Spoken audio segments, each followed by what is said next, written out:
예, 반갑습니다. 저 전자부품연구원의 이경일입니다.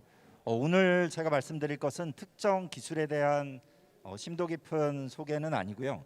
저희 나노융합연구센터에서 이루어지고 있는 그 저차원 나노 소재 기술을 이용한 그 미래 자동차 핵심 부품을 대응하기 위한 기술들을 간단히 소개를 하겠습니다. 그 상세한 기술적인 내용에 대해서는 그 짧은 발표가 끝난 뒤에 이제 개별적으로 연락을 주시면 좀 더 자세히 말씀드리도록 하겠습니다. 그리고 마지막으로는 짧게 이제 나노 소재는 아니지만 이제 자동차와 연관된 그 저희 센터 연구 기술들에 대해서 간단히 설명을 드리겠습니다.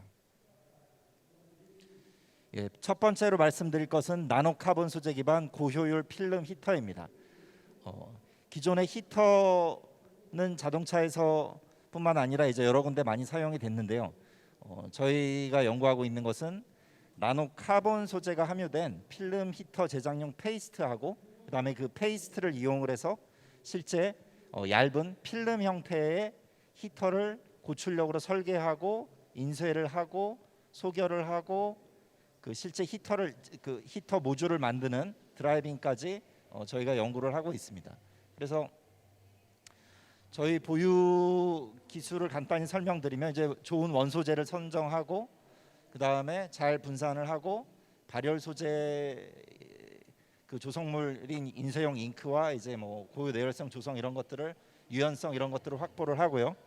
다음으로는 실제 이제 필름이나 이런데 발열체에 적용을 해가지고 거기서 요구되는 인쇄의 특성, 정밀한 패터닝이 잘 되는가, 그 다음에 그 패턴이 실제 필름과 잘 붙어 있는 접착성의 유지가 얼마나 유지될 것인가, 그리고 실제 온도가 얼마나 빨리 잘 효과적으로 올라가고 제어되는가, 그리고 그것들이 실제 제품에 적용됐을 때 어떤 식으로 활용이 될 수 있는가에 대한 이제 데이터베이스를 구축을 하고요. 이제 뭐 신뢰성이라든가 이런 평가들을 하고 있습니다. 그래서 원소재 선정부터 이제 부품 레벨까지 저희가 진행을 하고 있고요. 그래서 보시는 것처럼 잘 안 보이는데 그 열화상 카메라로 찍은 그 발열 히터 표면 사진입니다. 그 250도 이상의 고온까지 이제 아주 빠른 속도로 낮은 전압에서 이제 순식간에 올릴 수가 있고요.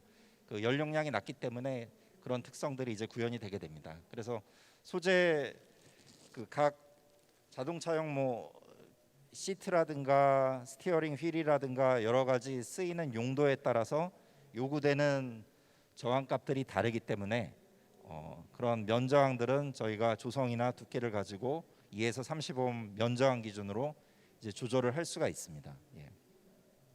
그래서 저희가 생각하는 대상 시장은 이제 자동차 위주로 말씀을 드리면 자동차에서 그 저온에서 시동을 할 때 같은 경우는 잘 아시는 것처럼 리튬 전지가 온도에 따라서 성능이 매우 급격히 저하가 되기 때문에 그 배터리 팩을 가열시켜서 배터리 팩의 효율을 높여주는 그 배터리 팩용 히터가 있고요. 그 다음에 현재는 그 내연기관을 쓰는 자동차 같은 경우는 엔진 열을 이용해서 난방을 하고 있지만 잘 아시는 것처럼 테슬라 같은 경우도 날씨에 따라서 온도에 따라서 캘리포니아가 아니면은 영하 30도 뭐 이렇게 러시아, 한국 내려가게 되면은 주행 거리가 30%까지 감소하게 됩니다. 그래서 그때는 별도의 에너지를 사용을 해서 그 난방을 해야 되고요. 그때는 지금 현재 나온 대안은 이제 PTC 히터를 이용을 해서 대류를 시키는 방식인데 그 방식이 열적인 측면에서 그렇게 효과적이지는 않습니다. 그래서 복사 방식의 난방용 히터를 이제 구현을 해야 되고요. 이 일을 위해서는 이제 이러한 발열 히터가 그냥 단순히 필름 위에 형성되고 부착되는 것이 아니라 자동차의 내장재라든가 어떤 다른 파트들과 일체화되는 것들이 필요하고요. 그에 대한 연구를 진행을 하고 있습니다. 그래서 이 연구 결과를 바탕으로 현재 테라온이라는 사내 기업을 만들었고요. 그래서 요 단순히 연구 상태는 아니고 이런 페이스트나 필름 히터에 대해서 이제 이 일을 사용을 하고 싶은 기업이 계시면 연락을 주시면 저 회사에서 이제 공급을 실제 진행을 할 수 있습니다. 예, 그래서 뭐 기술 이전도 이미 진행이 됐지만 그거는 그 각 응용에 따라서 저희가 서로 다른 업종의 기업들에게 기술 이전을 하고 있기 때문에 걱정은 안 하셔도 될 것 같고요. 예. 그래서 이 발열 히터에서 저희가 강점이라고 내세울 수 있는 거는 그 나노 소재를 이용해서 발열 히터를 만드는 거는 사실 되게 오래전부터 많이 진행이 되어 왔지만, 사실은 히터라는 것은 결국은 줄 열을 이용을 하는 것이기 때문에 제일 중요한 것은 나노 소재 간의 컨택입니다. 근데 저희가 강점으로 내세울 수 있는 것은 그러한 컨택이 가혹한 환경이나 오랜 기간의 사용 시간을 거치더라도 지속적으로 유지가 될 수 있도록 그 소재 및 공정을 안정화시켰다는 게 이제 저희가 내세울 수 있는 장점이라고 할 수 있습니다. 예, 다음으로는 실버 나노와이어 기반의 고신뢰성 유연 투명 전극입니다. 그 요즘 웨어러블 디바이스나 뭐 스트레쳐블 디바이스 이런 것들은 이제 아마 많이 들어보셨을 거고요. 이 역시 마찬가지로 저희는 실버 나노와이어라는 전기 전도성이 뛰어난 그 물질을 사용하고, 대신에 실버 나노와이어의 직경이 20나노에 불과하기 때문에 실제 투과도에 큰 장애를 끼치지 않으면서, 그러니까 볼륨이나 면적 기준으로는 매우 작은 구성 성분을 가지고 있지만 전기 전도도는 이제 획기적으로 높일 수 있기 때문에 투명 전극을 형성하는 것이고요.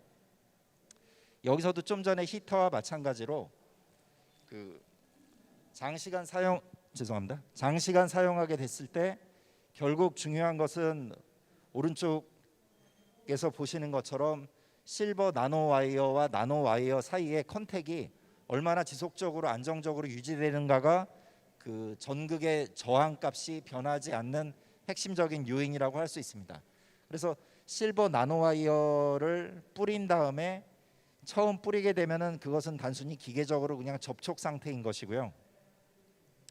저희가 가지고 있는 장점은 이것을 값비싼 광 방식이나 뭐 레이저나 어떤 그런 어닐링을 쓰지 않고 간단하게 화학적 처리를 통해서 낮은 비용으로 그 공정을 개발할 수 있는 게 저희의 강점이라고 할 수 있습니다. 그래서 습식 공정이기 때문에 기판 단위로 양산이 가능하고요. 이제 1200mm 폭 기준으로 분당한 15m까지 현재 공정을 확보하고 있습니다. 예.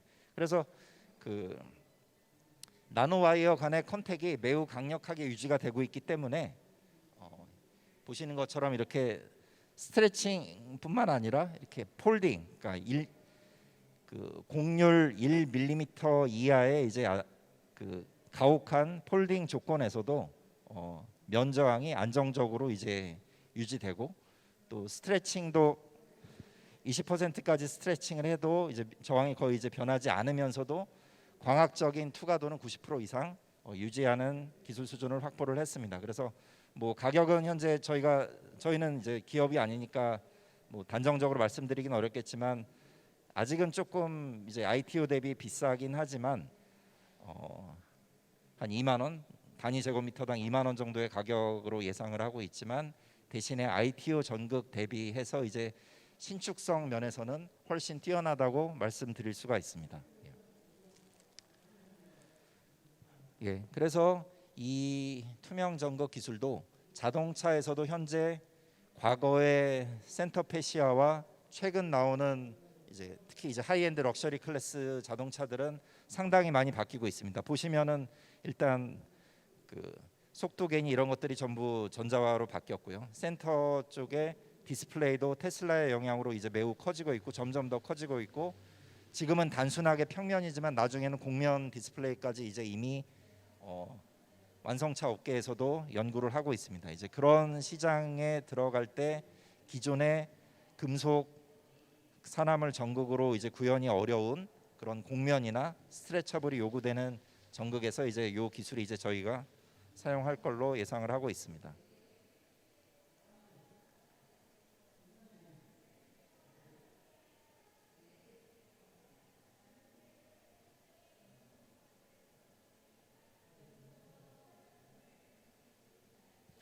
죄송합니다. 예, 그다음은 다차원 탄소 하이브리드 소재 및 응용입니다. 예, 그 조금 전에 그 양우석 박사님께서 이제 그래핀을 활용한 방열 시트에 대한 소개를 해주셨는데요. 이것도 역시 이제 그래핀을 이용을 합니다. 그래핀을 저희가 판상형 구조를 갖고 있다는 거는 잘 아실 거고요. 이거를 이제 이용을 하면은 열 전도라든가 전기 전도도라든가 여러 가지 장점이 있지만, 문제는 그러한 판상형 구조는 기본적으로 분산이 됐을 때 잘 붙어버리는 문제가 있습니다. 그래서 저희가 한 것은 판상형 구조 위에다가 CNT, 잘 아시는 것처럼 매우 가늘고 길다란 CNT를 고슴도치의 이제 가시처럼 이렇게 성장을 시켜서 일종의 마치 전자구름처럼 서로 밀어내게 하는 청력을 유도하고요. 그로 인해서 우수한 분산성을 저절로 별도의 화학적인 처리 없이도 이 소재 자체로도 우수한 분산성을 구현을 한다는 것이 이제 특징입니다. 그래서 그 넓은 비표면적을 갖고 있기 때문에 전극 소재로 사용했을 때 그 에너지 저장 밀도가 늘어나고요. 그 다음에 방열 소재로 활용을 했을 때도 역시 이제 기존 소재보다 20% 이상의 성능 향상을 확인을 했습니다. 이제 요거 같은 경우는 그래핀과 CNT가 전도성을 가지고 있기 때문에 전도성 방열 소재가 허용이 되는 응용에 이제 엔지니어링 플라스틱이라든가 이런 데 사용이 가능하고요. 그런데 응용에 따라서는 방열 소재가 절연 특성을 보여줘야 할 때가 있습니다. 그 경우에는 저희가 최근 많이 사용되는 보론 나이트라이드 역시 카본 나노 튜브처럼 그 나노 구조를 가지게 만들 수가 있습니다. 그래서 저희가 하는 것은 그 협력하고 있는 연구기관에서 만든 보론 나이트라이드 나노 튜브를 이용을 해서 방열 특성을 구현을 하고요.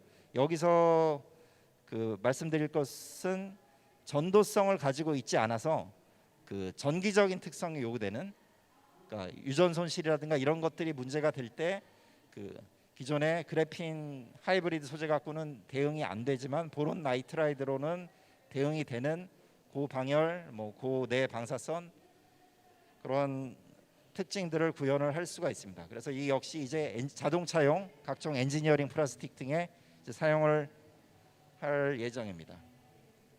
예, 여기까지가 주로 나노 소재에 관련된 것들이었고요. 그 다음은 간단히 짧게 설명을 드리겠습니다. 예, 다음은 그 나노 소재는 아니고 진공 증착 기술입니다. 그 앞서 말씀드린 나노 소재의 경우 전도성을 갖고 있는 경우에 그 단열 특성을 구현하기 위해서 코팅을 하게 되면은 그 로이율이도 그렇고 전자파의 투과 특성이 나빠지는 경우가 많이 있습니다. 그래서 이런 것들을 해결하기 위해서는 나노 소재와는 또 다른 진공 증착 기술을 이용을 해가지고 산화물, 금속 산화물의 이제 두께와 굴절률을 조정을 해서 투과도는 가시광 투과도는 잘 보여야 되니까 높이고요. 그 다음에 적외선은 차단을 하고 그러면서도 저희가 쓰는 5G, 4G 통신 전파는 잘 투과시키는 이쪽에 대한 연구도 진행을 하고 기술 이전도 많이 했습니다. 예, 그 다음은 간단히 UV LED를 이용해서 저희가 자외선 살균 모듈이 있고요. 그 다음에 또 악취 저감 장치가 있어서 이쪽은 이제 자동차의 H백 쪽에 이제 적용을 검토를 하고 있습니다. 예, 그 다음에 자동차 쪽에서 오신 분이 얼마나 계실지 모르겠지만 자동차를 개발하기 위해서는 수많은 목업 작업들이 필요합니다. 근데 기존의 목업 작업은 잘 아시는 3D 프린팅을 이용을 해서 이제 많이 진행이 됐고요. 근데 문제는 자동차용 목업이 한 2m 정도까지도 이제 커지는데 출력 시간이 되게 오래 걸립니다. 보통 10시간 이상 걸리는 경우도 많고, 그래서 저희가 가지고 있는 LED를 이용을 해서 마치 대면적 디스플레이의 잉크젯 프린팅으로 현재 공정을 진행하듯이 LED를 수천 개, 수만 개를 선형으로 유지를 해가지고 기존보다 획기적으로 5배 이상 빠른 속도로 구현하는 기술을 가지고 있습니다. 예, 시간이 다 돼서 짧게 말씀드렸습니다. 이상입니다.